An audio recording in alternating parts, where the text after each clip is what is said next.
Alrighty, guys. Today we're going to start talking about relations, functions, and inverses. So it's going to be more the graphical kind of approach that we're looking at today. That's going to include doing some mapping that you may recall from middle school. It's also going to involve some actual graphing or looking at graphs that have already been constructed. But before we get over to all of that stuff, we've really got to make sure that we've got a lot of these definitions down because there is some nuance in between them, and we need to make sure that we're all on the same page when we're having discussions about what is a relation, what is a function, and what is an inverse. Okay, so first off, the big catch-all is the word relation. Okay, a relation is just a mathematical correspondence between two sets of values. For the purposes of this class, it's going to be between the domain, which is generally speaking x values, and the range, which is generally speaking our y values. Okay, essentially what a relation is it's just some sort of mathematical connection. Okay, we don't have to define it any more beyond that. We're just going to say that it's where you have an input, and that input generates an output, right? A function, okay, is a very special type of mathematical relation, okay? So a function is a type of relation, right? So a function is a relation where each input is paired with only one output value, okay? That means that we don't have any repeated x values. The example that I try and give every year of, well, how do you know it's a function versus not a function? And I want you to think about like an old school vending machine. So you've got a little slot to go and put your quarters in, and there's a picture of each of the different beverages that's available in this particular vending machine. Okay, let's just say it's a Coke vending machine. So there's a big red button that says Coca-Cola on it. There's a big green button that says Sprite. There's a big orange button that says Fanta. Okay, you go and your input in the machine is what button you're pushing. When you push the button that says Coke, what are you supposed to get out of the machine? You're supposed to get a Coca-Cola. Okay, and if every time you push the Coke button, you get a Coke, well, then that vending machine is functioning properly. Okay, but say you go and you put your money in and you go and push the button for Coke and you reach down and it gave you a Fanta. Well, the input button, which was your Coca-Cola button, before it gave you a Coke, but now it's also giving you a different output. It's giving you a Fanta. So there's got to be something that is not working in the machine. It's malfunctioning. Okay, so kind of think about an old school vending machine when you're trying to determine is it a function or not. Okay, because each input in a function will only have one output value. All right, when we're describing functions, we're generally speaking going to be using what's called function notation, which is this f of x. Okay, that's just the mathematical way that we say, hey, I already have established that this is a function. You don't have to determine if it's a function or not. You're being told it definitely is. So the function f, that's just the general letter that gets used the most frequently. You could also have g of x, h of x, k of x, a of x, b of x, c of x. It doesn't really matter. We just tend to use f the most commonly. Okay, but it means that the function f will have an input of x. The output will be what that function is equal to, which we also call the y value when we're describing things graphically. Okay, so a couple of other things that we got to go over. One is what is this vertical line test? Hopefully you guys remember this from way back in Algebra 1, but if not, that's fine. So the vertical line test is a very easy visual test that we can use to determine if a graph is just a relation or if more specifically it is a function. Okay, we'll talk about that more once we get to the graphical part. But in order to, quote, pass the vertical line test, you have to be able to draw a vertical line through the graph, and it won't touch the graph more than once. Okay, so getting more specific into functions, we could also have one-to-one functions. Okay, now important point of clarification because it kind of comes up every year. One-to-one functions are a more specific type of function. Okay, if it's not a function, it cannot, by definition, be a one-to-one function. Okay, so we're really just increasing our degrees of specificity. I'm pretty sure that's a word. Yep, math teacher, making up words. It's cool.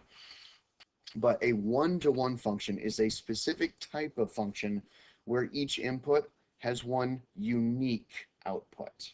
Okay, and that means there's no repeated y values. Okay, and graphically how we can test for one-to-one functionness is that provided it's already passed the vertical line test, indicating that it is a function, does it also pass what we call the horizontal line test? Okay, and the horizontal line test is exactly what you think it is. It graphically determines if a relation is one-to-one by drawing a horizontal or a left to right line. Okay, if the horizontal line does not touch the graph in more than one place, then we would say that that is a one-to-one function. All right, so what we're going to do next is we're going to kind of try and apply some of those definitions to these types of problems. All right, so we're going to determine if these sets of values are functions or if they're relations. Okay, so we see here that we've got a collection where we've got, I'm just going to call it A, B, and C over here. Okay, where we've got a collection of these ordered pairs. Well, these ordered pairs are all X, Y, otherwise known as input, output. Okay, so what I'm going to do over here is I'm going to make what's called a mapping diagram of my inputs and my outputs. So for A over here, I'm going to go and say that I have inputs, and I'm going to put them all in kind of one oval, and then I also have outputs, which I'm going to put all of those in an oval. So my inputs in this case are 2, 1, 3, 4, and -6. Okay, I'm going to write them in order from smallest to largest because that's just a good habit to get in. So the smallest one was -6, and then it was 1, 2, 3, and 4. So these are all my inputs. My outputs are going to be -6, 9, +6, 1, and 0. So writing all of those down again in order from smallest to largest. The smallest one that I see there is -6, and then I see 0, and then I see 1, then I see a 6 and a 9. Okay, and when I'm making a mapping, I'm literally just going to go and draw an arrow that connects an input to an output. Okay, so the input of 2 had an output of 0. So I'm going to draw a line from 2 to 0. The input of 1 had an output of 1. So I'm going to go 1 to 1. Input of 3 had an output of 6. So 3 is going over to 6. An input of 4 had an output of 9. So 4 over to 9. And -6 maps to -6. Okay, sometimes you might have some crossings in the middle, and that's okay. It's just kind of, it depends on how you went through and wrote down your mapping, right? So I'm trying to determine if this is a function or not. In order for it to be a function, okay, each input can only have one output. The only output when I'm inputting -6 is 6. The only output when I plug in a 1 is 1. The only output when I plug in a 2 is a 0. So you see how there's one line from the inputs that's connecting to an output? So that tells me that yes, it is a function. Okay, so A here is a function, all right? If I go and I look at B, and I'll do a mapping kind of down here for that, so I have some space. I'll have my inputs here. I'll have my outputs over here because it's kind of the same setup, okay? This time I'm going to go through and just for the sake of time, I'm just going to put them down in the order that I see them. So my inputs or my X's, my outputs, my Y's. So I have a 3, I have a 4, I have another 3. So the 3's repeated, okay? I have a 7 and I have a 0, okay? For my outputs, I have a 2, a 4, a 6, so 2, 4, 6, -1, and 11, okay? If I go and do a mapping, when I have an input of 3, I have an output of 2, but when I have an input of 3, I also have an output of 6. So you see how in this spot right here, we've got kind of convergence of those two lines. That's telling me that this input has multiple outputs. So because an input of 3 has two different outputs, it's got a 2, but it's also got an output of a 6, then that tells me that this one is not a function, but it's still a relationship. But I'm going to say it's just a relation. Okay. So when your input has multiple possibilities for an output, so if you were to go through and do a mapping, you'd see kind of this point of convergence here. That's telling you that it is definitely not, repeat, not a function, but just a relation. Okay. If we take a look at C, instead of going and drawing an input-output map, I'm just going to kind of look at the points and say, well, what are my inputs? +1, +2, +3, -3, +4, -4. Did any of those X values repeat? The answer is no. They are all unique, okay? So are all of the outputs also unique? Well, I've got a 1, a 4, a 9. I've got a repeat of a 9, okay? So the outputs are repeating, but the inputs are all, there's just one, okay? So we could look at this one and we could say that C is a function, okay? If I wanted to expand that and say, well, more specifically, what type of function is it? If I went back and looked at this, it is a function, but it's not one-to-one, okay? Because each input or each output isn't necessarily unique because I've got a Y value of 9 that repeats. But if I look back at A, all of my inputs and all of my outputs are unique. So this is a function and it is 1, 2, 1. All right. So set A is a function and it's also 1-to-1. Set B is not a function. It's just a relation. Okay. I wouldn't even consider looking at one-to-oneness because it's not a function. Okay. And then when I look at C down here, I can see that it is a function, but because it has some repeating Y values, it's not a one-to-one function. All right. So this is what happens when we look at a list of ordered pairs. What happens if we start looking at graphs? Okay. So it says for each of the following, determine if the graph is a function, okay, or a one-to-one function. Essentially, what it's asking me to do is on every single one of these, do the vertical line test, and if it passes that, do the horizontal line test. Okay. So if I look at this first one where f of x equals x, I could draw a vertical line literally anywhere on here, and it's only going to intersect the line at one point.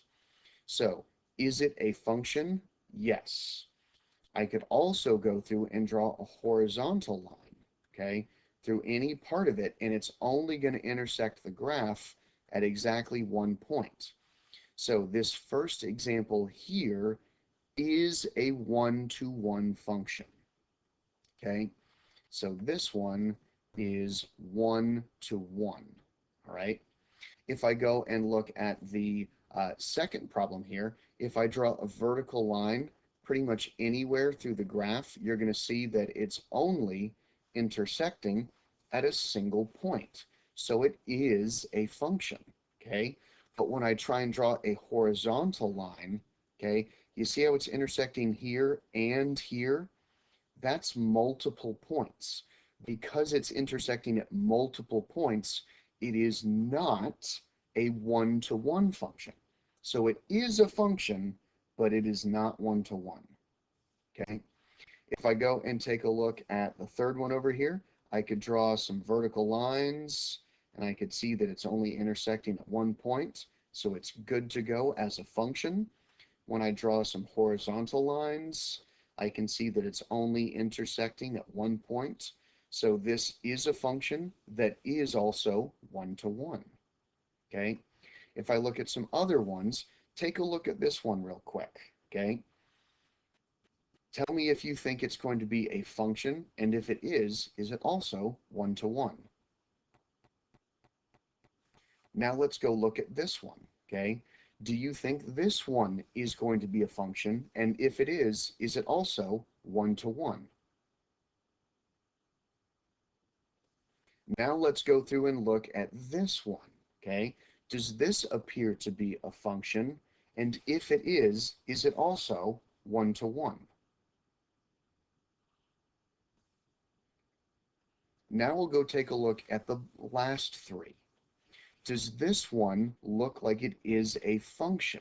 Okay, I'm going to go and say, well, I draw some vertical lines, and yeah, it looks like each one of those vertical lines is only intersecting my graph at a singular point. So it looks like a function. Okay, is it going to pass the horizontal line test? Well, if I go and draw a horizontal line there, point, point, point, multiple points of intersection on the horizontal line test. So it is a function, but it is not one-to-one. If I go and take a look at the second one in this kind of third row down here, will that pass the vertical line test and the horizontal line test? It should. Vertical line test, pretty good. Horizontal line test, pretty good. So that's going to represent our one-to-one function, okay? When I look at the last shape over here, which is really a circle, does it pass the vertical line test? No, because it would intersect at more than one place. Because it would not pass the vertical line test, I don't even need to bother checking the horizontal line test, because if it's not a function, it cannot be a more specific subset of functions. So this is just not a function. That's all we need to say about that. Okay, so if we're going to go and kind of extend those definitions of what is a function, what is a one-to function, what is just a relation, that's kind of the prerequisite knowledge that we need in order to go and find an inverse function graphically, okay? So the inverse of a function is when the inputs, or x values, and the outputs, or y values, switch. Graphically, this happens when all of the ordered pairs on the graph swap. If you need a mathematical method to do this, you could make a t-chart of an existing graph using any points that are easy to determine or have already been given to you, and then just flip the t-chart around. Make your outputs your inputs, your inputs your outputs. And because of that, we need to also remember that inverse function graphs are always a reflection over the line y equals x. Okay, that's kind of that perfect diagonal line. All right, so let's go take a look and see what that looks like when we start trying to put it into practice. If we're going to go and graph the inverse of the following functions, okay, I'm going to need to go and swap some things around. It's also asking me, is the original relation a function? Okay, what about its inverse? So we'll go through and we'll do the first one, and I'll do its inverse in the color green, okay? So we have this graph, okay?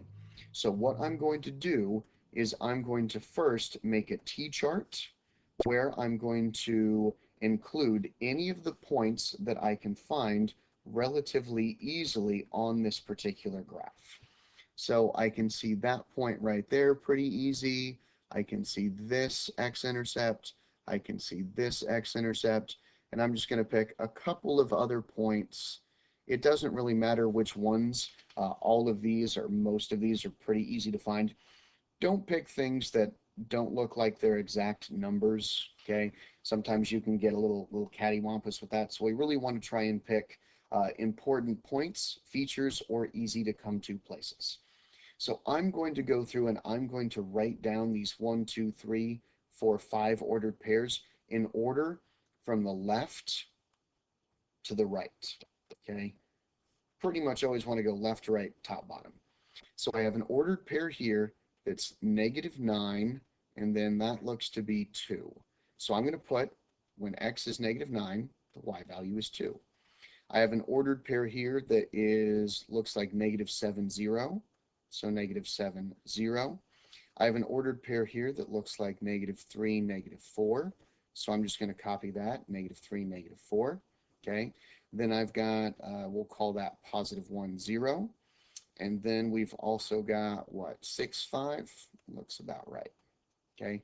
If I want to go through and find the inverse of that, okay, then I'm just going to take the x value and the y values and swap them. So my y values are now my x values. So 2, 0, -4, 0, and 5. Okay. Then the old input or x values become the y values. So -9, -7, -3, 1, and 6. Okay. So if I go and plot those points, I can plot 2 and -9 would be right about here. Okay. 0 and -7 would be about here. -4 and -3 would be about here. Okay. And sometimes it'll be on the line. That's okay too. Then I'll have like a 0 and a 1. And then I'll have like a 5 and a 6. Okay. So when I went through and came up with these points, I went from the left to the right. So now I'm going to go kind of from the right to the left. But really what I want to think is I went from this point to this point, this point to this point, this point to this point. So do the same thing. Start here at 2, 9, and then I'm going to go to 0, 7. Then from there, I'm going to go to -4, -3. Then from there, I'm going to go to 0, 1. Okay. Then from there, I'm going to go to 5, 6. Okay. You'll notice that we had arrows that kind of kept going. So I'm just going to draw arrows that also kind of keep going. So this green function here represents the inverse function. All right. So the other question it said, was the original relation or graph a function? Well, the blue one would pass the vertical line test, so it is a function. But its inverse, the green one, would that pass the vertical line test? I don't think so. Okay, it's going to have multiple points of intersection on a lot of the vertical lines that you could draw. Ergo, it's not going to be a function. Okay, so not a function, but our blue one here is a function. Okay. Now, if we go and look at some other definitions, is our original blue function, is it just a function, or is it more specifically a one-to-one function? Well, looking along the x-axis, that horizontal line there, it's got multiple points of intersection, so it's not one-to-one. So that's interesting. It was a function, but not one-to-one, and its inverse was not a function. I wonder if failing the horizontal line test on the original precludes failing the vertical line test of the inverse. Interesting. All right. So for the second one here, we'll kind of go through and do it a little bit faster. We're going to do kind of the same idea where we're going to make an X and a Y chart, and then we're just going to invert those pieces. So if I look at some of the pretty numbers that are on here, they're a little bit harder to find. You've got, y-intercepts, you've got some x-intercepts that are pretty, but maybe we want to find some other points as well. Like maybe we want to take a guess where that point is because it's where the graph is kind of changing directions. And maybe we want to go and pick a point that's up there, maybe pick a point that's down there, so that we can see where it's going. But if I write down these 1, 2, 3, 4, 5, 6 points, I'm going to get -1, -2, -3, -4, 0. Then I'm going to get probably -1, -2.5, and then +2.5. Okay, so I'm just going to use decimals because we're kind of estimating here. Then I've got -1 and 0. So you can already tell the y values are repeating. So guess what? It's not going to be 1 to 1. We've got 0, -2, and then we've got what? 2, 0. Okay, so we've got lots of y values that are repeating. So it's definitely not a 1 to 1 function. But so far I don't see any x's repeating, so chances are good. So let's go through and make the inverse of this one green, but we'll make it a little bit darker green. Okay, so if we just go and flop these points around, instead of -4, 0, I'd have 0, -4. So 0, -1, -2, -3, -4 down there. Instead of -2.5, +2.5, we go +2.5 and -2.5. So 1, 2.5, and then 1, 2.5, so it'd be probably there-ish. Then we'd have 0, -1, so 0, -1. Okay, instead of 0, -2, we're going to have -2, 0, so -2, 0 would be about there. And then instead of 2, 0, it'd be 0, 2. Okay, so 0 and 1, 2. So how do we go and connect these things together? And that's really where things get interesting. We want to go in the same order, which is why I always say write them from left to right, because that tells you where your consecutive points are. So I start at 0, -4, and I'm going to go and connect that to the 2.5, -2.5. Okay, then I'm going to go from this point and connect it to 0, -1. Then I'm going to go from 0, -1 and connect it to -2, 0. Then I'm going to connect -2, 0 to 0, 2.